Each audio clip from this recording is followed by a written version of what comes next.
n'a aucun esprit de rébellion peut-il être capable de s'opposer à une autorité avec autant de fermeté? L'explication se situe de nouveau dans l'obéissance.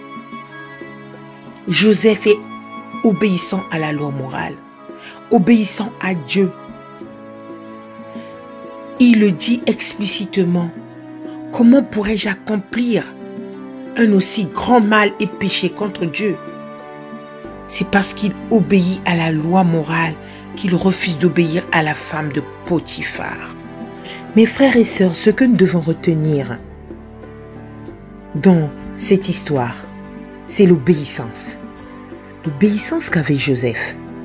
L'obéissance n'est pas un sujet qui passionne, mais les bienfaits qui en découlent, la justice, la paix et la joie par le Saint-Esprit, sont plus grands que n'importe quel sacrifice ou souffrance que nous pouvons subir lorsque nous recevons la parole de Dieu et décidons de suivre ses commandements.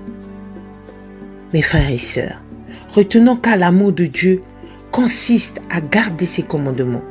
Et ces commandements ne sont pas pénibles, comme le dit 1 Jean 5,3. Mon frère, ma sœur, qu'est-ce qui te pousse à désobéir? Qu'est-ce qui te pousse à ne pas obéir à Dieu? Joseph avait la crainte de Dieu. Ayons crainte de Dieu, mes frères et sœurs. Dans la vie quotidienne d'aujourd'hui, il y a plein de choses qui se passent. Il y a plein de sujets gauche à droite. Pourquoi nous n'avons pas crainte de Dieu? Pourquoi nous n'avons pas peur de Dieu? Pourquoi nous n'avons pas la crainte? Pourquoi nous n'obéissons pas? Mes frères et sœurs, beaucoup parmi nous, nombreux de chrétiens, nous ratons les bénédictions et nous laissons même des bénédictions. Face à une situation, nous oublions même la présence de Dieu parmi nous. Retenons une chose, que l'obéissance est une vertu chrétienne. L'obéissance est une vertu chrétienne. On parle beaucoup de l'obéissance dans la vie chrétienne. Obéir, c'est d'abord être à l'écoute, accepter de ne pas rester centré sur soi-même et de rejeter l'illusion qu'on se fait tout seul. Mes frères et sœurs, l'histoire de Joseph doit nous faire réfléchir face à la femme de Potiphar. Plusieurs chrétiens tombent dans le péché, ratent leur bénédiction, ratent leur grâce. Imaginez-vous si Joseph avait cédé à la femme de Potiphar. L'Esprit de Dieu n'allait pas être content. L'Esprit de Dieu allait être triste. Et nous, en ce moment, nous attristons le Saint-Esprit de Dieu. Nombre de chrétiens attristent le Saint-Esprit de Dieu dans la désobéissance. Nous n'avons pas peur. Nous nous disons oui. Oh bon, je vais essayer. Mais après, j'irai demander pardon. Non, Dieu n'est pas un objet. Dieu est un créateur.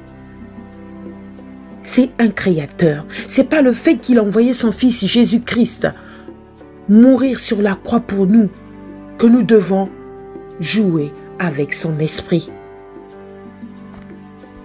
Mon frère et ma sœur, mais si tu n'obéis point à la voix de l'Éternel ton Dieu, si tu n'observes pas et ne mets pas en pratique tous ses commandements et toutes ses lois qu'il nous a prescrites, aujourd'hui, voici toutes les malédictions qui nous tombent souvent dessus. Éphésiens 5,6 dit que personne ne vous séduise par des vains discours, car c'est à cause de ces choses que la colère de Dieu vient sur les fils de la rébellion. La colère de Dieu. Il y a des fois, nous nous posons des questions dans notre vie.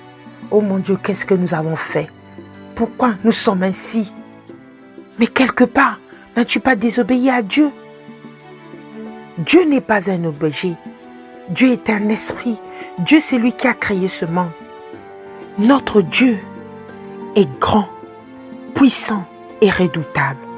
Mes frères et sœurs, cherchons à trouver grâce aux yeux de Dieu en priorité. Cherchons à trouver grâce aux yeux de Dieu en priorité. Aussi, Dieu travaille avec nous. Même si nous ne réussissons pas tout, même si nous sommes parfois déçus ou pire, désespérés, Dieu voit la qualité de ce que nous faisons, pour autant que nous l'associons dans toutes nos entreprises.